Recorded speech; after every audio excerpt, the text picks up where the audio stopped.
Je ne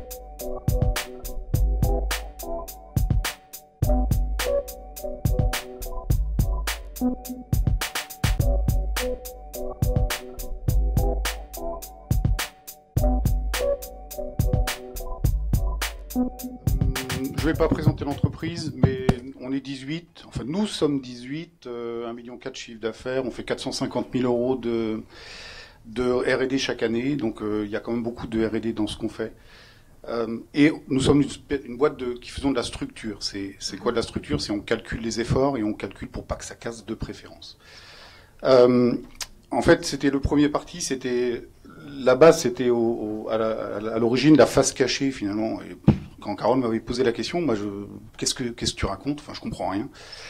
Et en fait, j'ai essayé de faire le lien en se disant, mais oui, la face cachée, c'est finalement comment est-ce qu'on va intégrer des systèmes, des asservissements, des choses comme ça dans un bateau et dans une coque où on verra par la suite où il y a des efforts, on a moins en moins de place, ça bouge, il y a beaucoup de choses qui se passent. Donc, et finalement, le titre est devenu comment intégrer au mieux les systèmes d'asservissement dans un bateau de course.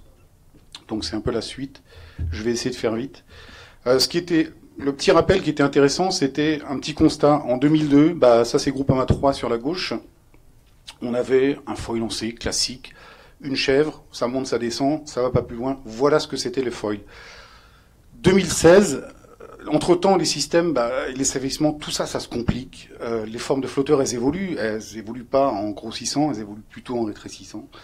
La place diminue, les efforts, évidemment, ils augmentent. Et puis aujourd'hui, on est dans une recherche. Alors, moi, je suis pas trop d'accord avec Jeff dans ce qu'il disait tout à l'heure sur l'instabilité. On est plutôt dans une recherche de stabilité, pour nous en tout cas. Je vais expliquer pourquoi après. Ce qui fait que, et là sur la droite, c'est 2016. Bon, c'est Groupama, c'est un bateau de coupe. On voit que c'est pas du tout la même chose, quoi. Et on a des cantes, des rakes, on a du taux. Enfin là, on n'avait pas de taux en l'occurrence, mais on avait essayé du taux chez Luna Rossa. Donc c'est quand même beaucoup plus complexe. Tout ça, il va falloir les mettre dans un bateau. Les constats aussi, c'est sur les efforts. On n'a plus de place. On est en train de travailler sur des matériaux, aux limites des matériaux. On a des ignorances toujours. Hein. Donc ce que j'appelle les coefficients de sécurité, qu'il faut réduire.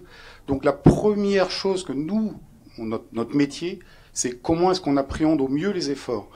C'est-à-dire de comprendre le fonctionnement d'un foil, finalement, de le simuler. Donc ça, c'est des outils, ce qu'on appelle de la FSI, c'est des outils numériques qui nous permettent de simuler le comportement du foil dans l'eau et l'air, quelque part.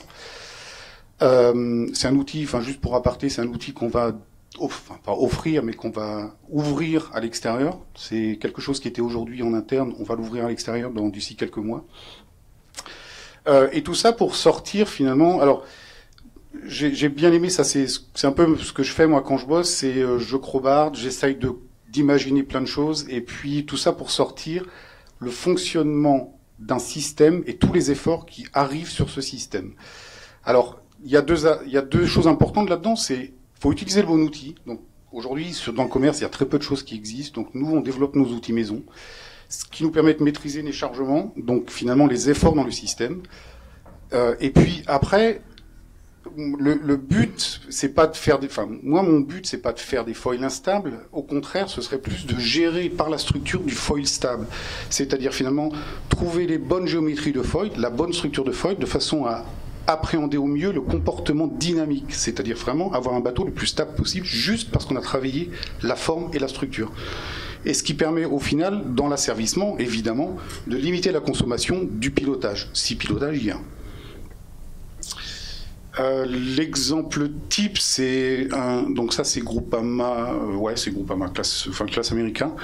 On a 6 tonnes dans le palier haut, on a 8 tonnes dans le palier bas, et puis on a 150 mm. Et il faut, avec 150 mm, bien sûr il y a de la longueur de bateau, et il faut reprendre 8 tonnes d'effort. Donc comment est-ce qu'on va faire? Je vous dirais oui, on pourrait faire des modèles de calcul, on pourrait faire des choses très compliquées.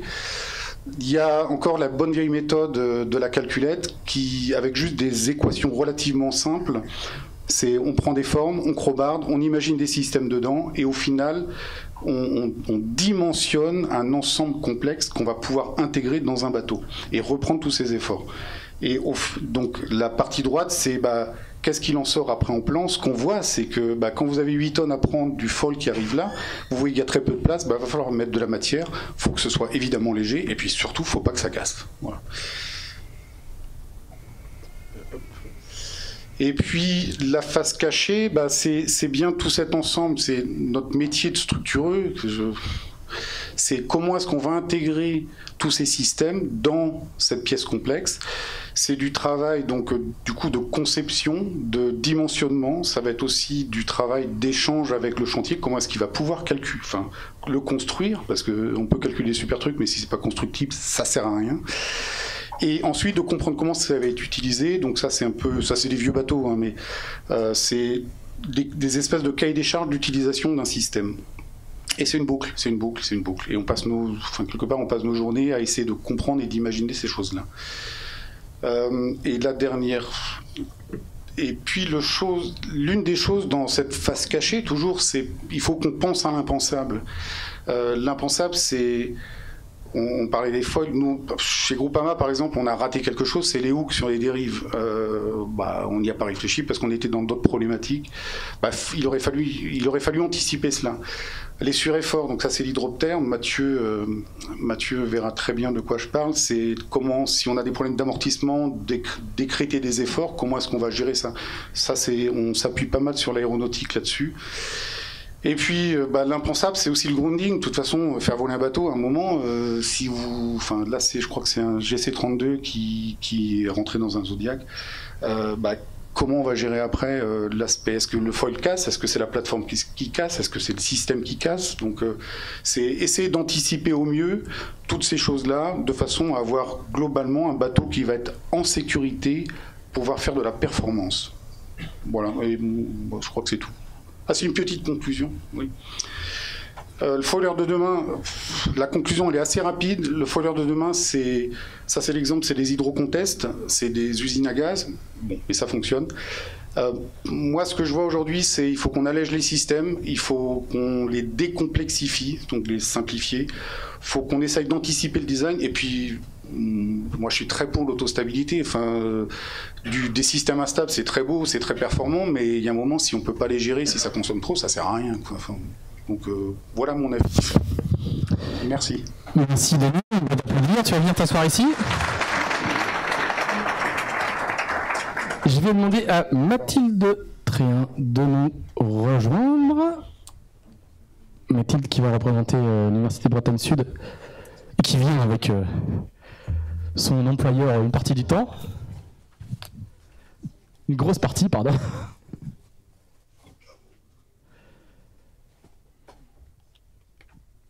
C'est à vous. Ouais. Alors moi, effectivement, je vais présenter rapidement ce qu'on fait et puis le cadre. Alors ce qui est super, c'est que y a Jeff qui a déjà fait tout le boulot pour décrire un peu l'électronique dont on a besoin quand on a servi un bateau. Donc on a besoin d'un bus de communication rapide, un bus de données. On a besoin d'une centrale de navigation qui fait l'acquisition des capteurs. Donc là, par exemple, un Bravo 4 avec des notes d'acquisition qui permettent de récupérer les données des aériens ou autres capteurs. Voilà, la centrale, elle fait le calcul de débruitage, le calcul du vent. Ensuite, on a la boucle d'asservissement, voilà, avec le calculateur de pilotage. Donc, chez nous, il s'appelle MadBrain Autopilot, qui lui va commander le vérin, qui est le vérin de barre, par exemple, avec un feedback sur l'angle de barre. Mais on a une boucle plus petite, c'est la boucle de contrôle sur les actionneurs. Donc chez nous c'est le MAT contrôleur, voilà, qui va permettre de contrôler, d'actionner le vérin. Mais avec la problématique de l'asservissement des foils, on se retrouve avec d'autres actionneurs, donc multiples. Donc l'intelligence pilote, le MadBrain, il va devoir gérer beaucoup plus d'actionneurs que d'habitude, et donc connecté à une masse plus importante de contrôleurs.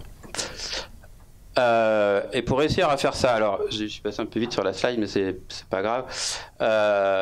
Nous, on a conçu un nouveau type de pilote automatique avec le MadBrain, parce qu'on a besoin de temps de calcul bien plus important. Voilà, quand on faisait un pilote automatique de barre, on était au tiers de degré en précision pour le réglage de l'angle de barre. Avec des foils ou des flaps, on est au dixième de degré, avec des temps de réponse avant où on pouvait parler, on pouvait parler en secondes, maintenant on parle en millisecondes. Donc on avait besoin d'avoir une chaîne de calcul beaucoup plus puissante. Aujourd'hui avec un processeur qui est de 2018 et pas d'il y a 10 ans. Donc voilà. Alors pour réaliser tout ce boulot, on est 8 ingénieurs à temps plein sur ça. On fait que ça. On est une équipe très variée, donc avec une forte expérience de l'instrumentation des bateaux de course au large, mais aussi sur la Coupe de l'Amérique. On est un bureau d'études, donc on fait essentiellement de l'innovation et donc de la R&D. On est très lié au monde universitaire, donc avec plusieurs docteurs dans la maison, et on couvre une large part des domaines de l'informatique et d'électronique, en passant du traitement du signal jusqu'au deep learning. Alors tout ça c'est bien joli. Ça marche pas. J'arrive pas à cliquer. Ah voilà.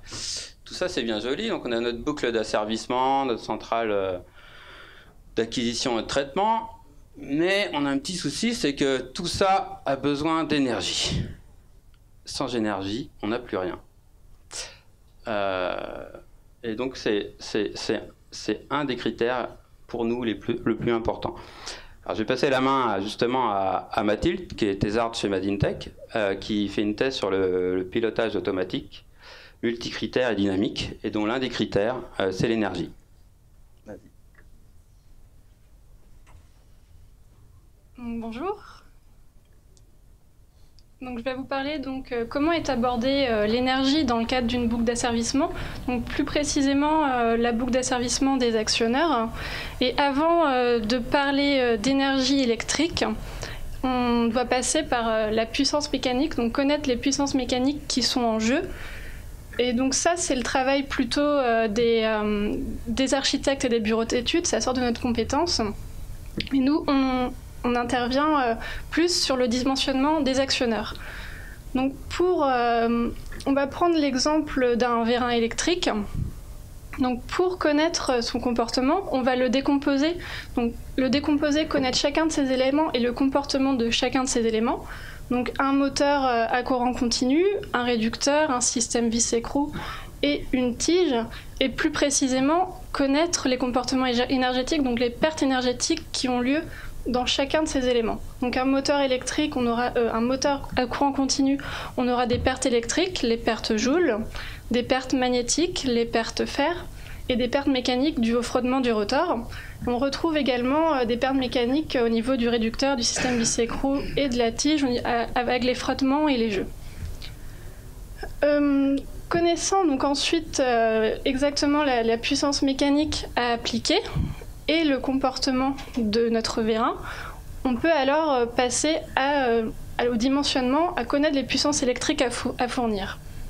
Mais avant de pouvoir parler de dimensionnement de stockage, de parler d'énergie, il faut être en mesure de savoir comment est-ce qu'on va utiliser, comment est-ce qu'on va solliciter l'actionneur, et donc quelle stratégie de contrôle on va mettre en place. Donc une fois cette stratégie connue, on peut alors parler de stockage. Donc si on fait un focus sur le dimensionnement du stockage, pour pouvoir dimensionner un stockage, il faut passer par différentes étapes. Donc une étude fréquentielle, donc savoir à quelle fréquence est-ce qu'on va venir solliciter notre stockage électrique. Donc ça passe par une sollicitation au niveau de la production, mais également de la consommation. Et dans quelle mesure ce stockage est sollicité, donc en estimant les appels de courant. Ensuite déterminer donc la capacité de stockage dont on aura besoin, et également prendre en compte, fixer les contraintes qu'on souhaite appliquer en termes de poids, d'encombrement, de coûts financiers et de coûts environnementaux. Donc une fois qu'on a fait toutes ces étapes, on peut passer sur le choix de la technologie. Donc par exemple là on voit, donc c'est un graphe qui représente les différentes technologies de stockage avec la puissance massique en fonction de l'énergie massique. Donc si on prend l'exemple du gasoil, Donc on voit que ça a une densité énergétique très intéressante, une énergie massique très intéressante. C'est pour ça que ça va être utilisé sur du stockage long terme. Mais l'inconvénient, c'est qu'on ne va pas pouvoir venir le solliciter trop fréquemment. On ne peut pas démarrer une génératrice toutes les 2 minutes. D'un point de vue rendement, ce n'est pas intéressant. Donc en général, on passe sur du stockage moyen terme, qui sont les batteries lithium-ion et qui, elles, supporteront une sollicitation un peu plus fréquente. Et à l'extrême, on a les super kappa, qui, elles, ont une puissance massique très intéressante et qui peuvent délivrer beaucoup de puissance. Donc par exemple, pour bouger une quille,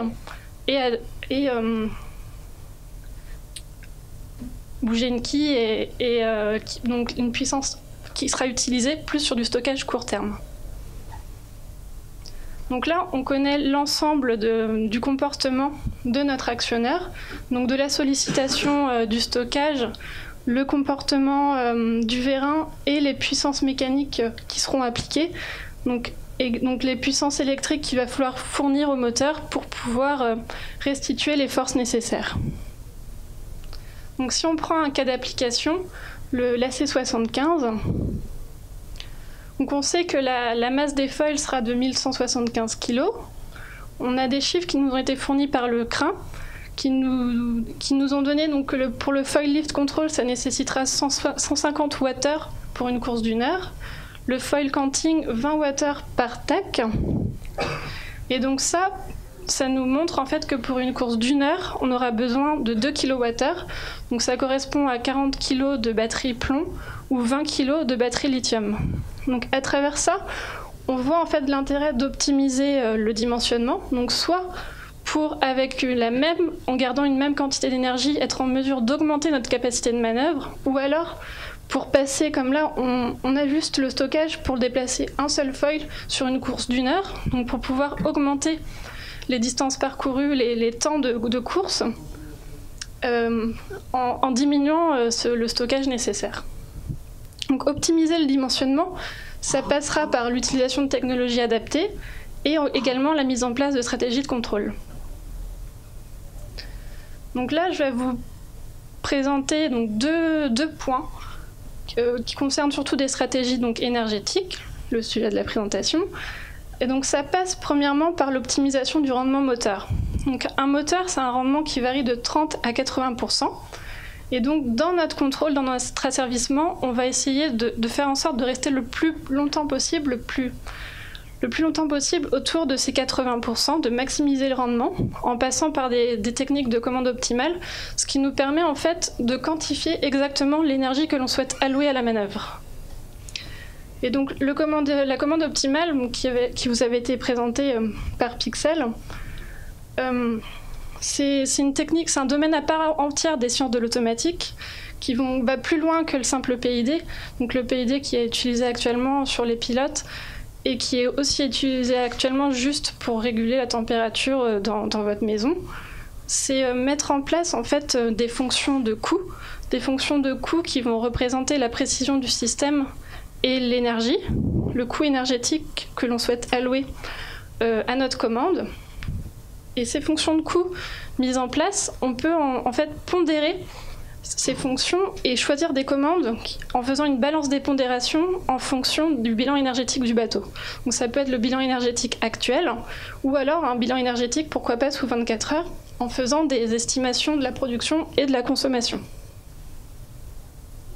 Donc là, en travaillant juste sur ce point, sur la boucle d'asservissement au niveau des actionneurs, on est arrivé à des réductions de consommation de 40% de l'énergie. Donc ça met plein de perspectives pour la suite.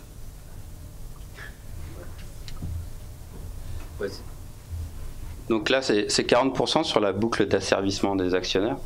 Donc effectivement, il reste beaucoup de travail sur la boucle d'asservissement de pilotage global qui prend en compte effectivement le bilan. Et juste pour parler des perspectives, donc on parlait des règles tout à l'heure, enfin, c'est un des sujets, l'asservissement, on retourne toujours sur les règles. Et il y a une règle qui serait pas mal, ce serait une règle sur l'énergie. Par exemple, si on interdisait les énergies fossiles sur les bateaux, donc je sais que sur les IMOCA, il y a un bonus, je crois, sur les énergies propres, j'ai cru comprendre ça. Moi, je pense que sur les ultimes, ça serait pas mal d'imaginer que on n'emmène plus de gasoil à bord. Je regarde les teams.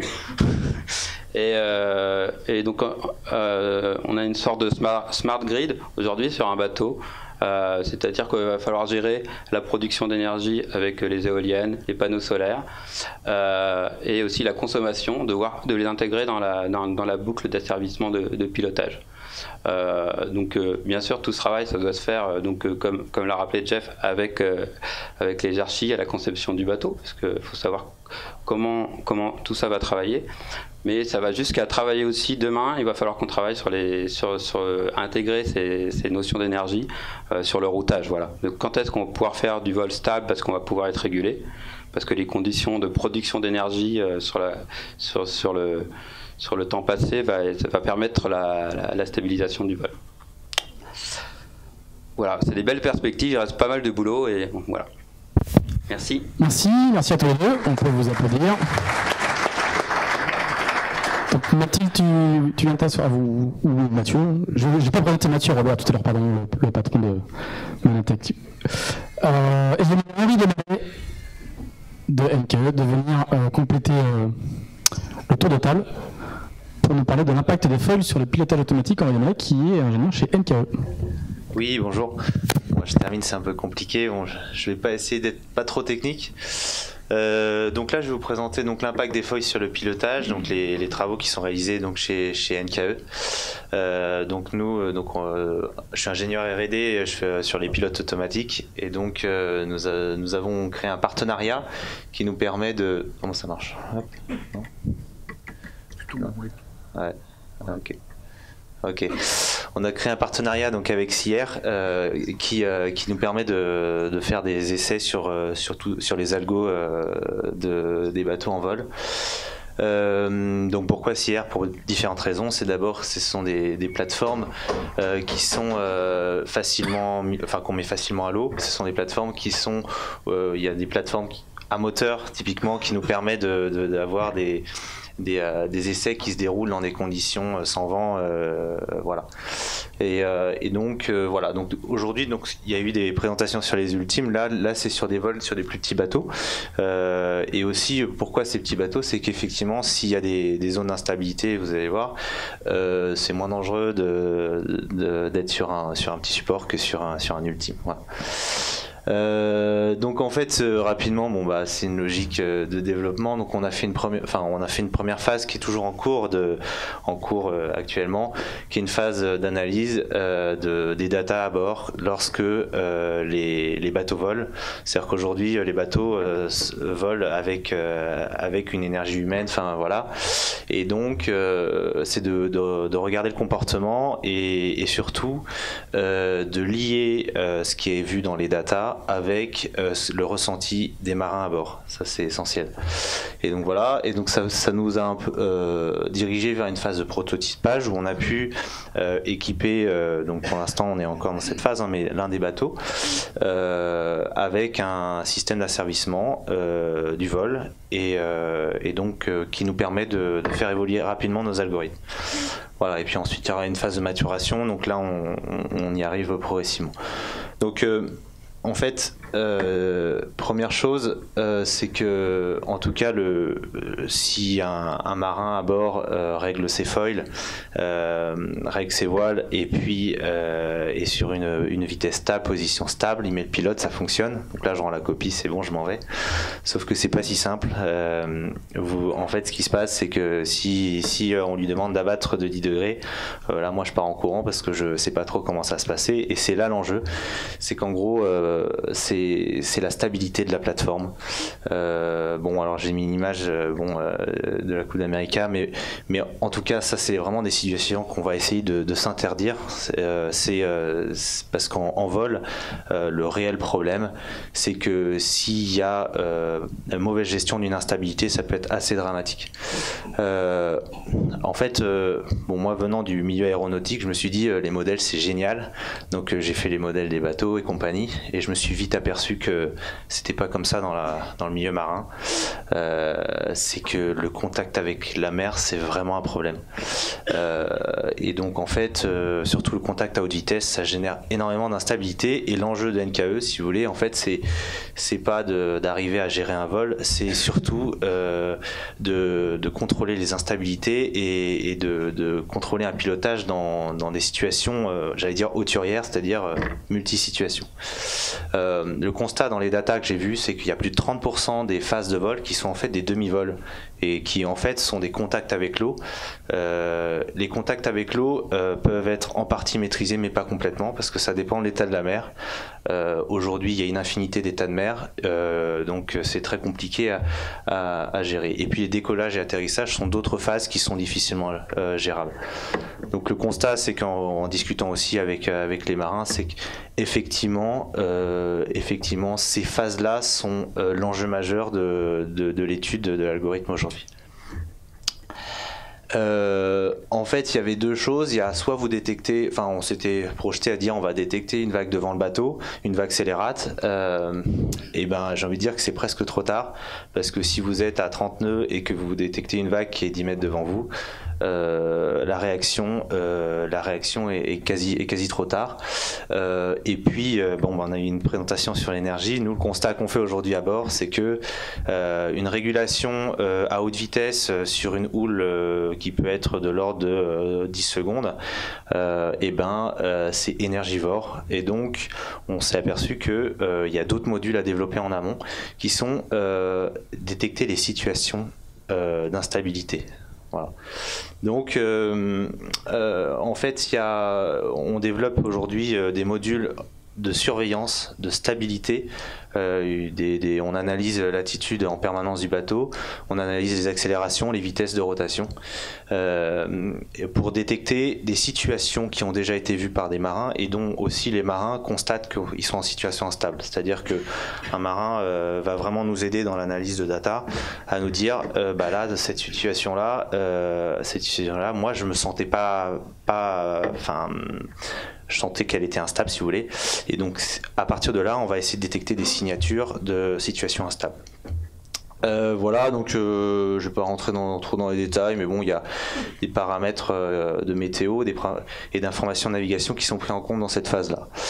Et puis après, il faut caractériser tout ce qui est instabilité, savoir comment gérer ces instabilités. Là, j'en ai mis quelques-unes qui font partie, que vous devez peut-être connaître, le marsouinage, guidonnage, décrochage symétrique, dissymétrique. Choc de vague, voilà. Et en fait, donc l'enjeu est vraiment là. Donc les modules qu'on développe sont des modules forcément qui sont de surveillance. Et puis, on s'est aperçu aussi qu'il fallait aussi développer des modules à l'avenir aussi d'auto-apprentissage parce qu'en fait chaque plateforme, a ses caractères propres. Hop là, je suis allé trop loin, merde, je sais pas ce que je faisais. Comment ? Ouais, désolé. Voilà, j'avais une dernière planche. Voilà. Je vais pas rentrer trop dans les détails, mais en fait, on essaie d'établir nous des lois de régulation qu'on met ensuite sur notre plateforme qu'on met notre plateforme soft sur les bateaux de CIR. Et en fait, on essaie de bien comprendre surtout les phases de demi-vol qui sont très problématiques aujourd'hui. Voilà. Merci bien. Alors, est-ce qu'il y a des questions ?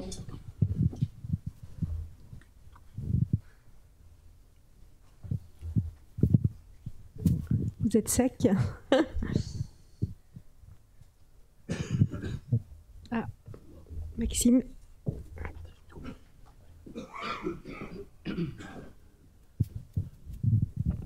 Oui, bonjour, Delbury Nautix. Juste une question à propos des capteurs. On n'a pas trop parlé capteurs. Qui les choisit aujourd'hui ? Et sont-ils intégrés avant la conception dans le cahier des charges ? Et comment se passent les discussions autour de ces capteurs ?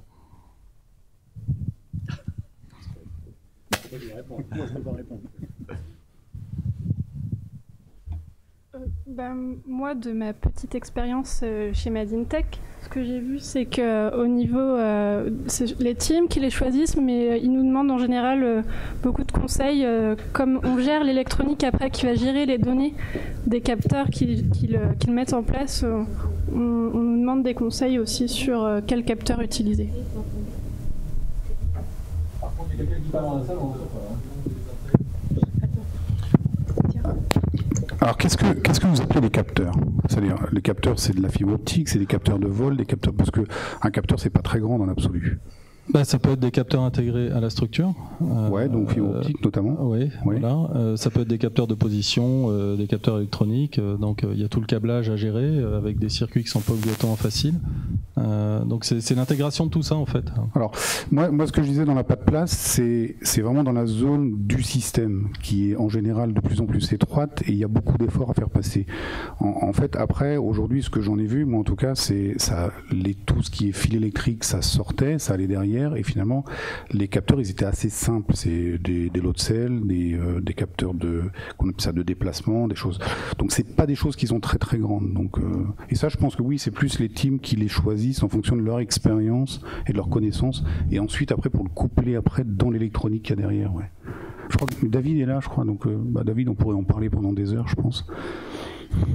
Non, ça veut dire que les électroniciens héritent d'un choix de capteur qui n'est pas le leur, donc est-ce que ça peut créer des problèmes dans la boucle notamment sur la calibration? Je suis pas entièrement d'accord. Effectivement, il y a donc des cas où des capteurs qui sont déjà choisis donc par les différents teams. Après, ce qui est essentiel, c'est que il y ait une analyse de la pertinence du capteur. Je pense que si vous n'avez pas un retour, un feedback en termes d'analyse de data du capteur qui est embarqué, et si vous n'êtes pas capable de répondre en disant que le capteur il est utilisable 30% du temps ou 90% du temps, je pense notamment aux capteurs de hauteur de vol, dans ce cas-là, je pense que chez nous NKE, on a vraiment une part dans le choix du capteur. Et donc dans ce cas-là, nous, on a aussi un travail d'état de l'art à faire aussi, de voir ce qui existe, à partir d'un état de l'art, d'être capable d'être critique et d'orienter éventuellement les différentes teams si nécessaire.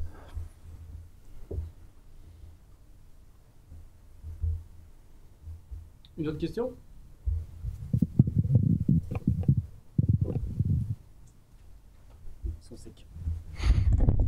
Moi j'ai une question un peu macro qui est la question de départ en fait de la table ronde. On voit bien que les niveaux d'expertise ne cessent de grimper, c'est même assez impressionnant. On voit bien que toutes les spécialités se spécialisent et deviennent de plus en plus verticales. Comment vous travaillez? Vous travaillez tous en silo et c'est les teams qui font la coordination? Vous arrivez à vous parler? Comment justement comment tout ça fonctionne? On voit que vous êtes de plus en plus d'experts, on voit qu'il y a de plus en plus de doctorants, d'universitaires dans les équipes.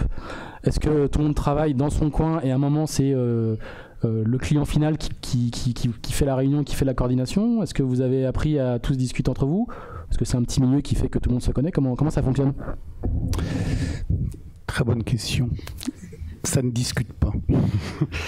Ça commence petit à petit à discuter aujourd'hui parce qu'on se rend compte que finalement les problèmes que nous on aperçoit, il y en a d'autres qui les aperçoivent aussi, et du coup si on va pas causer avec eux et puis finalement ça c'est la première partie, et il y a une deuxième partie, c'est que chacun est en train de développer ses outils. Et au final, il y a des fois où on réinvente l'eau tiède. Et il est plus intéressant à un moment de dire, par exemple, je pense à Jeff, par exemple, Pixel, on va essayer de bosser ensemble parce que nous, on a développé un outil, toi, tu es en train de développer tes outils, est-ce qu'on peut pas les faire discuter ensemble? Et finalement, il y a un team qui est ici et qui dit, moi, ça m'intéresserait, si vous pouviez faire ceci et cela, ça me permettrait de faire de l'analyse de données, de voir comment j'en suis sur ma position de foil dans l'espace, etc., etc. Donc, c'est quelque chose qu'on est en train d'apprendre en ce moment. Donc, mais avant, oui, on parlait pas. Enfin, moi, dans la coupe, David, je lui disais bonjour le matin, quoi, c'est tout. Et puis, ça n'allait pas plus loin, finalement.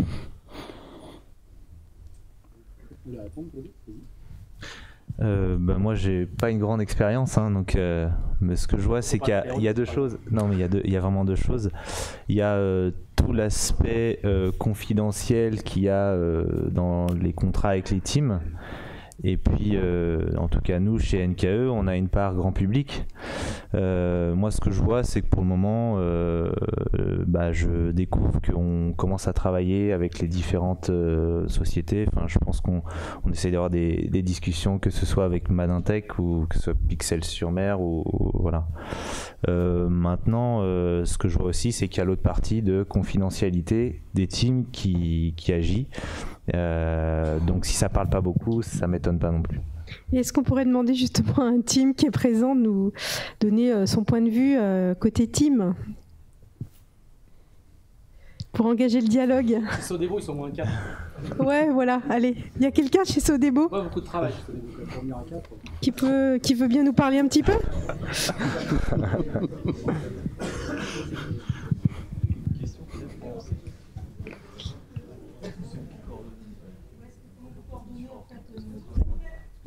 Debout.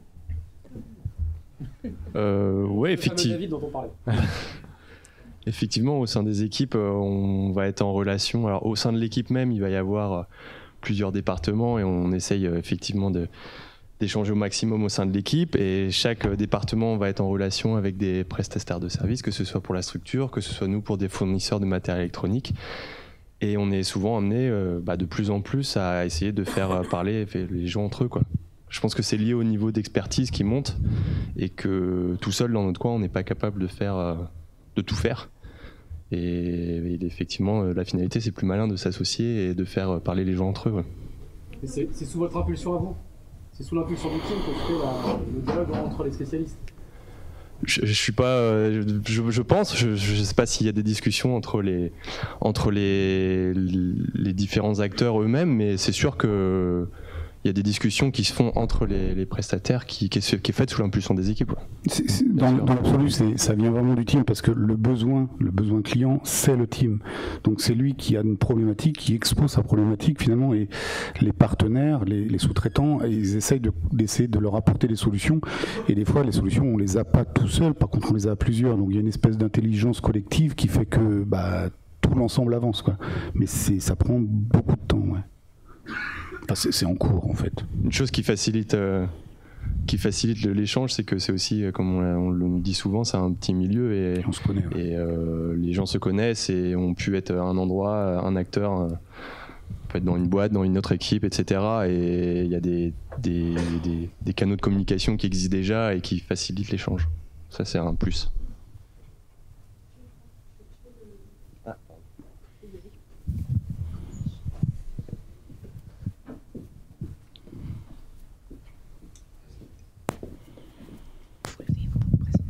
Ouais, je ne vais pas me présenter, j'étais déjà là-bas tout à l'heure.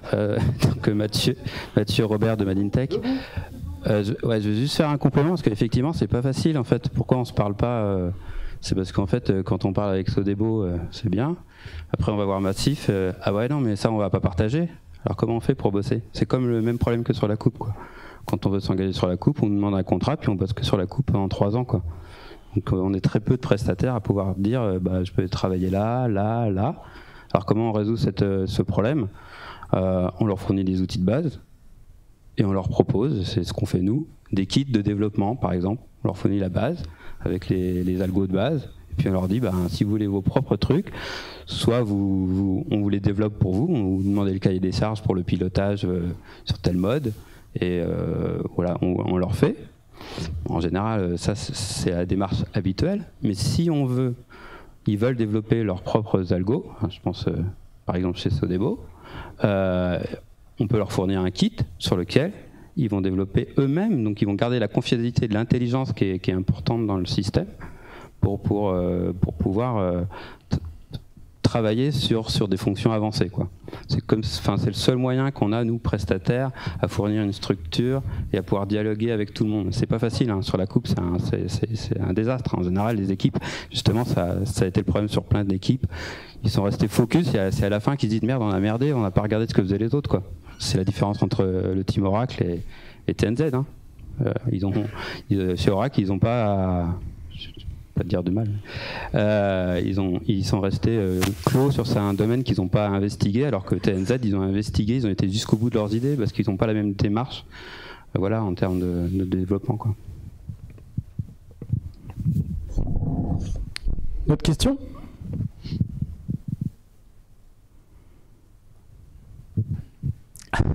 Moi j'ai une dernière question sur l'énergie pour Mathilde. Tout à l'heure, Jeff disait que pour l'asservissement, l'énergie c'était plus vraiment un problème, alors que ça a souvent été nerf de la guerre. le facteur limitant qu'on a pu opposer. Quel est le point de vue d'une spécialiste du sujet? Moi je ne serais pas si catégorique, il y a encore plein de questions à résoudre sur l'énergie. Mais ce qu'on a vu en fait en travaillant vraiment sur une toute petite partie du fonctionnement des asservissements d'un bateau, c'est qu'en fait ce travail n'avait pas du tout été entamé auparavant. Et justement en travaillant sur ces asservissements, on arrive pour des mêmes performances, une même précision, à de grosses réductions en termes d'énergie. Donc c'est pas encore complètement résolu, mais on a quand même fait un grand pas sur ces points-là. Ouais, et peut-être pour aller un peu plus loin, je pense qu'on est en train de découvrir aussi. Alors, il y a plusieurs types de bateaux. On parlait des ultimes, notamment. Les ultimes, c'est les systèmes qui sont aujourd'hui sur les ultimes. Les ultimes viennent dans l'absolu de la coupe quelque part, et ils sont en train d'apprendre à s'en servir. Et finalement, c'est l'ensemble complexe qui fait que l'énergie va être un point qui va être aujourd'hui ultra important, mais on n'a pas encore mis le doigt dessus, quoi.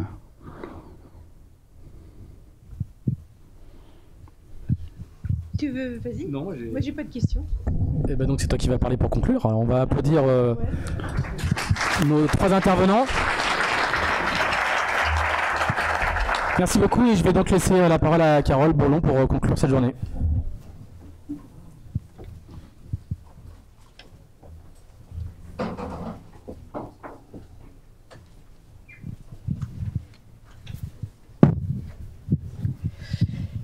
Écoutez, on a juste une demi-heure de retard, donc c'est pas mal, puisqu'on avait un programme assez chargé, je crois, aujourd'hui.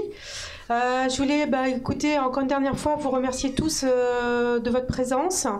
Voilà, c'est toujours un plaisir pour nous d'avoir une salle pleine comme on l'a eu aujourd'hui, parce que c'est pour ça qu'on prépare ces conférences.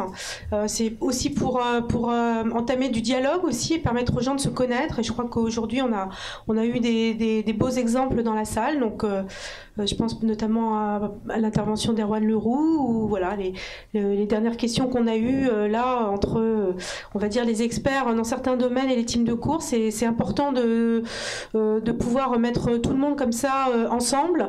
C'est d'ailleurs, je voulais vous le dire, parce que c'est vrai qu'on me demande assez régulièrement d'aller parler de ce qui se passe ici en Bretagne, alors soit dans d'autres régions, soit à l'étranger. Et c'est vrai qu'on est très enviés à ce niveau-là.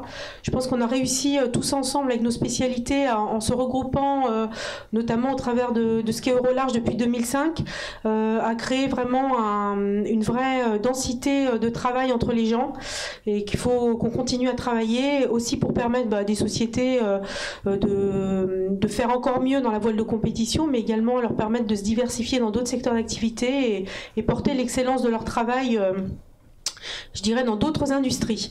Voilà, juste, donc merci encore.